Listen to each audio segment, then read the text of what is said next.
Senate Bill 215, unofficially known as a constitutional carry law, goes into effect today. And with it, Ohio joins 24 other states where people can carry concealed handguns without a permit.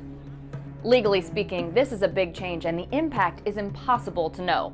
Under the new law, in order to carry a hidden firearm in Ohio, you still have to be at least 21 years old, you can't be a convicted felon, or banned from carrying a handgun for any other reason. Before today, you would have also had to pass a background check, complete 8 hours of training, and get a permit from your county sheriff.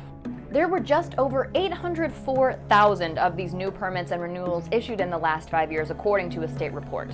With these permits no longer required, we simply cannot know how many people will be carrying concealed handguns now.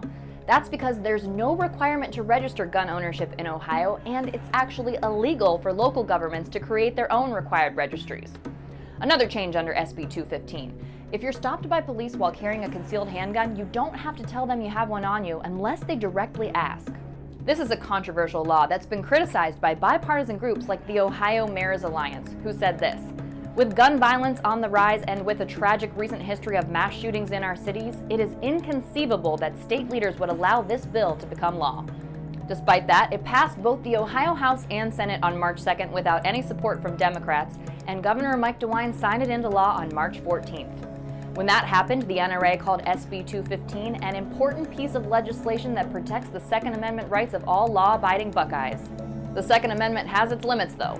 Private owners can still ban guns in their own buildings on their own property, and there are still certain places where people can't carry guns secretly or openly, including courthouses, school safety zones, and Ohio's legislature, where the people who passed this law work. This is Stephanie Haney, Legally Speaking, for 3 News.